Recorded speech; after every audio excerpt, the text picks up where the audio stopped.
ধরে নিলাম আজকে তথ্য প্রযুক্তির যুগে ইনফরমেশন পাওয়া কোনো বিষয় নয়। আপনি ধরুন যে ছবিও তো পাওয়া যায়, তার কারণ এখন উপগ্রহ রয়েছে, স্যাটেলাইট রয়েছে, নানা রকম জায়গা রয়েছে। ছবি পাওয়া আজকালকার দিনে বিরাট ব্যাপার না যে কেউ ভিক্টোরিয়া মেমোরিয়াল ছবি পেলো না বা মিউজিয়ামের ছবি পাবে না, এগুলো পাওয়া যায়। কিন্তু আপনার অভিজ্ঞতা কি বলে যে ক্লাসিফাইড ইনফরমেশন পাওয়া কি এতটাই সোজা, এতটাই সহজ? এই প্রশ্নটা উত্তরটা আমি একটু পিছিয়ে গিয়ে দিই। 26/11 যখন ঘটনাটা ঘটেছিল, তাজ হোটেলের ছবি কিন্তু স্যাটেলাইট থেকে তোলা হয়নি, তাহলে শুধু ছাদটা পাওয়া যেত।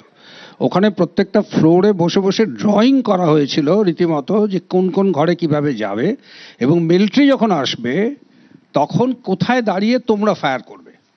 এইটা কিন্তু কোনো মতেই আপনার ওপরের স্যাটেলাইটের ছবি থেকে বা ম্যাপের ছবি থেকে পাওয়া সম্ভব নয়। আপনি এই যে জায়গাটা আমরা বসে আছি, এর যদি স্যাটেলাইট ছবি তোলেন তো কয়েকটা ছাদের ছবি পাবেন, কিন্তু এখানে কোন রুমে কি কি হয় সেটা কিন্তু পার্সোনালি কেউ যদি ঢুকে ডিটেইলিং মানে একদম হুইচ ইজ মোস্ট ইম্পর্টেন্ট। কারণ এখন আপনারা দেখছেন এই যে যুদ্ধটা হলো, তাতে খুব প্রিসাইজ স্ট্রাইকের জায়গা চলে এসছে। সেটা কেবলমাত্র ভারত করে তা নয়, এই ক্ষমতা বহু দেশেরই আছে।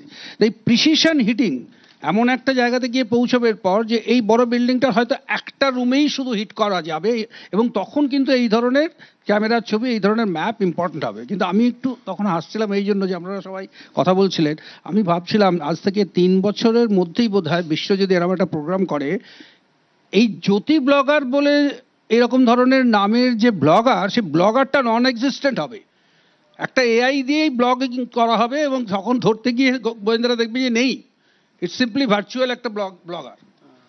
এই জায়গাটা কিন্তু আমরা পৌঁছতে চলেছি, বোধহয় সত্যি এই ব্যাপারটা বেশি আলোকপাত করতে পারবে, যেখানে almost everything will be virtual except মরে যাওয়ার, বেঁচে যাওয়াটা ছাড়া বাকি কিছুই রিয়েল থাকবে না। সেই দিকে কিন্তু আমরা, তার মানে আপনি বলছেন যে এরকম ফেক ব্লগারের সংখ্যা প্রচুর আছে? প্রচুর, ডেফিনেটলি প্রচুর আছে। আমি সন্দীপবাবুর কাছে, সন্দীপবাবু, যে ভারতবর্ষে কত ব্লগার আছে আমাদের কাছে কোনো তথ্য নেই। একটা মোটামুটি হিসেব বলছে যে 25 থেকে 30 লাখ হয়তো আছে, 25 থেকে 30 লাখ ব্লগার আছে। তো এই ব্লগারদের ভিউজ বলুন বা লাইক বলুন, সব বলে আজকালকার দিনে, এর 30% যদি মানুষদের ইনফ্লুয়েন্স করতে পারেন, আপনি যেটা এর আগে আপনি বলছিলেন, তাহলে তো অনেক কিছুই বদলে যেতে পারে। দেখুন, আজকে যখন একটা সাইবার ওয়ারফেয়ার শুরু হচ্ছে, একটা যুদ্ধের অনেক আগে সাইবার ওয়ারফেয়ার শুরু হয়, যুদ্ধ না লাগলেও সাইবার ওয়ারফেয়ার হয়। সাইবার ওয়ারফেয়ারে প্রথমে কিন্তু অ্যাটাক হয় না, কি হয়, মানুষের মধ্যে একটা কেওস তৈরি করা হয়। কেওস মানে আজকে একটা ডিপ ফেক একটা রায়ট তৈরি করে দেওয়া যায়, একটা কিছু ছবি নিয়ে একটা ইনফ্যাক্ট আজকে আপনার একটা স্টিল ছবি নিয়ে একটা 10 মিনিটের ভিডিও বানিয়ে দেওয়া যায়। সেই টেকনোলজিও এখনো মার্কেটে চলে এসছে। আমি সব হয়তো বলছি না, কারণ এগুলো পাবলিকলি গেলে আরো গন্ডগোলটা বাড়বে, কমবে না।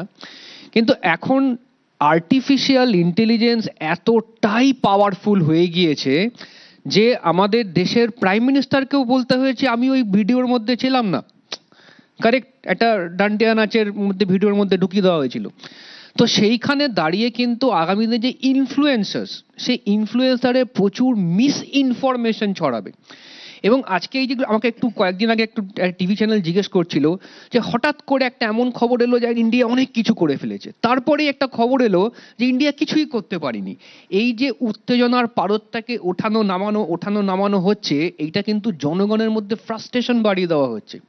ফ্রাস্ট্রেশন বাড়িয়ে দিলে কি হবে, একটা সিভিল আনরেস্ট তৈরি হয়ে যাবে, এবং যে মুহূর্তে সিভিল আনরেস্ট তৈরি হয়ে যাবে, জনগণের উপর ভরসা চলে যাবে, মানে গভর্নমেন্টের উপর জনগণের ভরসা চলে যাবে।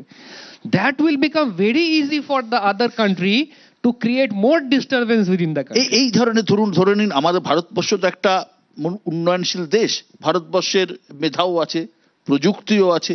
তো এইটা করার ক্ষমতা সম্পন্ন দেশ লাগবে, এমন তো নয় যে যে কোনো ইথিওপিয়া বা বুর্কিনা ফাসোর মতো দেশ করে চলে গেল। না, আমাদের দেশে 80% লোক digital but not digitally literate. That is a very big word. They are digital but not digitally literate. মানে যা দেখছে এখন সব হোয়াটসঅ্যাপের উপর চলছে, সেই ভিডিওটাই বিশ্বাস করছে, সেইটাকেই ব্লাইন্ডলি বিশ্বাস করে।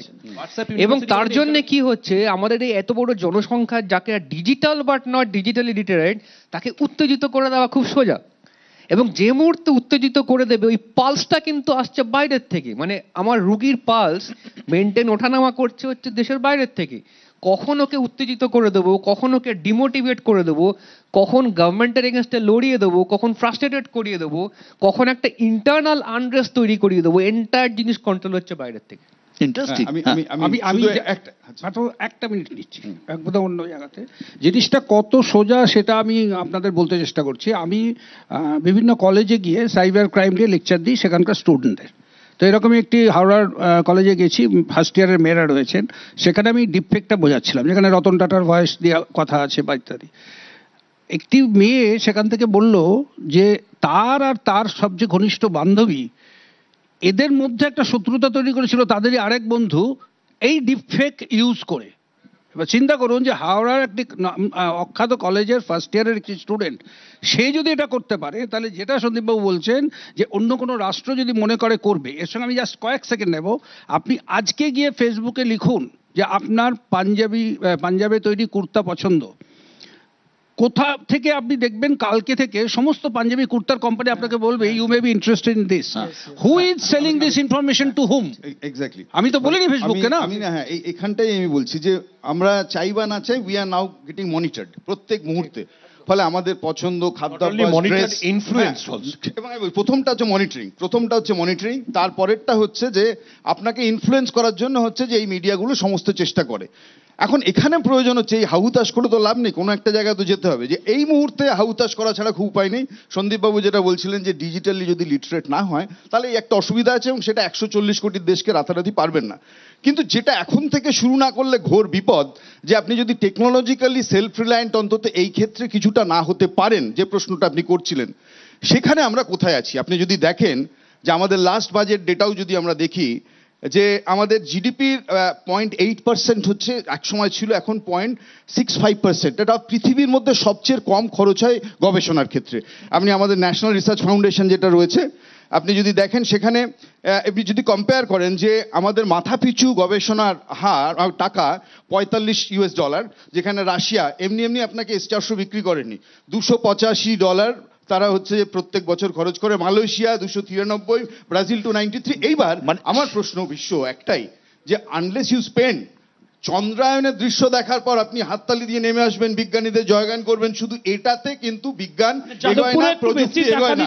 ফলে সেখানে দাঁড়িয়ে আমি বলছি দেশের সরকারকে, আবার বলছি যে কর্পোরেট মুখী বলছে এরকম, আমি বলছি আরে ডিএ আপনার এই যে এরিয়ার ডিএ 10,000 কোটি টাকা দিতে হচ্ছে 25%, তো আমি আপনাকে গবেষণার খরচ বলছি আগামী 5 বছর 50,000 কোটি টাকা মাত্র, এবং তার 75% দেবে হচ্ছে কর্পোরেটরা, তবে দেশের রিসার্চ এগোবে।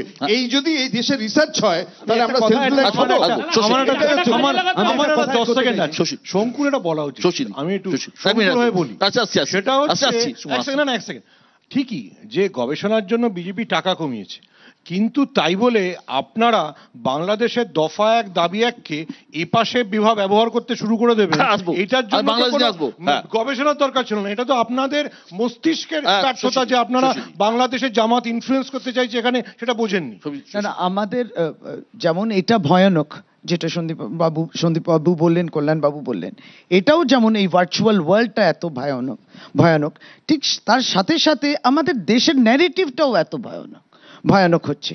আপনি দেখুন যে ঘটনাটা হলো পেহেলগাঁওতে, কিন্তু তারপরে ন্যারেটিভটা কিভাবে দাঁড়ালো, কোথায় গিয়ে দাঁড়ালো। আপনি 1 মাসের অবজার্ভ করছেন, রাজস্থানে গিয়ে বক্তব্য হচ্ছে, কিন্তু 1 মাস আগে যে ঘটনাটা হয়েছে সে ঘটনা নিয়ে আর বলা হচ্ছে না। এবার ন্যারেটিভটা পাল্টানো হচ্ছে, ন্যারেটিভটা পুরো পাল্টিয়ে একেবারে কমান্ডোস, আমি সৈন্যদের ধন্যবাদ জানাবো, তার থেকে আমার রক্তে কি দৌড়চ্ছে, এই ন্যারেটিভটা যে ম্যাক্রো লেভেলে, এই ম্যাক্রো লেভেলে এই কথাগুলো বলাটা, আমি সৈন্যদের ধন্যবাদ জানাবো, ওইসব চেঁচিয়ে লাভ নেই।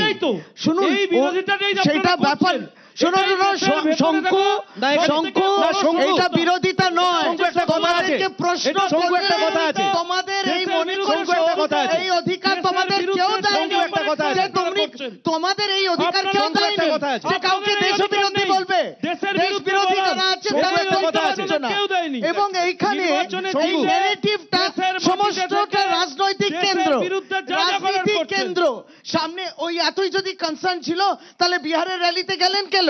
কেন তিনি অল পার্টি মিটিং এ ছিলেন না? অল পার্টি মিটিং এ থাকবেন তো, দেশকে বোঝাবেন তো, অল পার্টি মিটিং এ থাকবেন, এটাই তো বিষয়। আপনারা কে ওটা বেঁধে মনে করছেন দেশ, আপনারা দেশের পক্ষ, দেশের ভক্ত, এটার পরিণতি কি পরিণাম আপনি জানবেন। ছোট্ট করে বাংলাদেশের পরিস্থিতি যেদিকে গড়াচ্ছে, খুব দ্রুত সংক্ষিপ্ত বলো কোন দিকে যাচ্ছে, কারণ আমাদের প্রচুর দর্শকও বিভিন্ন জায়গায় রয়েছে, কোন দিকে যাচ্ছে? ইউনূসের গদি টলমল। এবার ইউনূস পদত্যাগ করে এখনই চলে যাবেন কিনা সেটা পরিষ্কার নয়, কিন্তু একটা জিনিস পরিষ্কার যে ইউনূসের উপর আর মেজরিটি লোকের মানে কনফিডেন্স নেই। বিএনপি যেভাবে খোলাখুলি ইউনূসের উপদেষ্টাদের দুজনের পদত্যাগ চেয়েছে, আবার ইউনূসের মূল সমর্থক ছাত্রদের তরফেও যেভাবে বিএনপির সমর্থক বলে চিহ্নিত করে 3 জন উপদেষ্টার পদত্যাগ চাওয়া হয়েছে, তাতে তথাকথিত যে জোট সেটা ভেঙে গেছে। এবার এই জোটটা ভাঙার পরে ইউনূস কতক্ষণ 83 বছর বয়সে ক্ষমতা ধরে রাখবেন সেটা দেখা। একদম সন্দীপ বাবু, যে কোনো ক্ষেত্রেই পলিটিক্যাল উইল খুব ইম্পর্টেন্ট। আমরা দেখেছি ভোটের সময় রাজনৈতিক দলগুলো, আপনি যেটা বললেন যে সোশ্যাল মিডিয়া অ্যাকাউন্ট বা কন্টেন্ট ক্রিয়েটারদের ব্যবহার করে, তাদের ইউজ করে।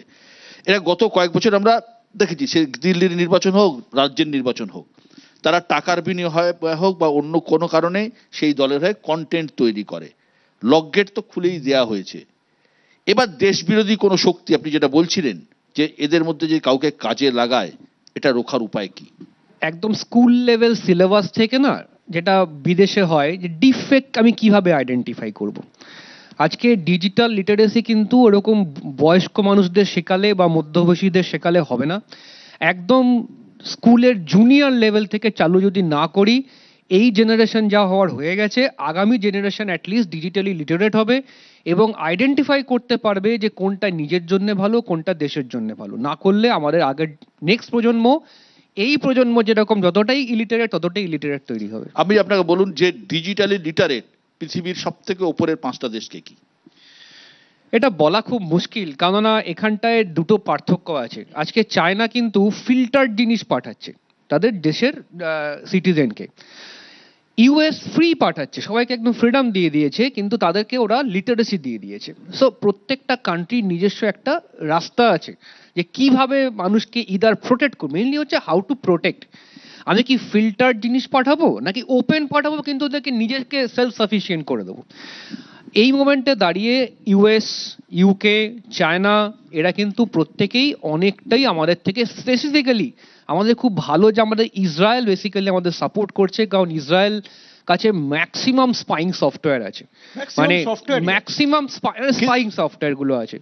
তো সেইখানে দাঁড়িয়ে ইসরায়েল, ইউএস, ইউকে, চায়না এগুলো, এই দেশগুলো কিন্তু আমাদের থেকে এগিয়ে আছে। ঠিক, আমার সময় একদম শেষ হয়ে গেছে। আমি একটাই কথা বলে শেষ করব, যেটা সন্দীপবাবু বললেন যে জেনারেশন, আমাদের জেনারেশন হয়তো শিখতে পারবে না, আমাদের পরবর্তী বা তার পরবর্তী জেনারেশনের শেখার দরকার আছে। আমাদের কাছে এসব এত হতাশার মধ্যেও একটা আশাব্যঞ্জক বিষয় আছে, সেটা হচ্ছে যে আমাদের যে জনসংখ্যা 2029 সালে একটা রিপোর্ট বলছে গোটা পৃথিবীর মধ্যে সব থেকে বেশি ইয়ং জেনারেশন থাকবে ভারতবর্ষের। সব থেকে বেশি ইয়ং জেনারেশন থাকবে 25 থেকে 30 বছর বয়সী, তারা থাকবে ভারতবর্ষী, এবং চায়নাও খুব একটা পিছিয়ে থাকবে না, আর ইউরোপ বা আমেরিকা অনেকটাই পিছনে থাকবে। সুতরাং আমাদের কাছে এটাই আশার, কিন্তু শুধুমাত্র তরোয়াল বা গুলি বোমা ছুড়ে যুদ্ধ নয়, আগামী দিনের যুদ্ধ কিন্তু এই ডিজিটাল যুদ্ধ, এ নিয়ে কোনো সন্দেহ নেই।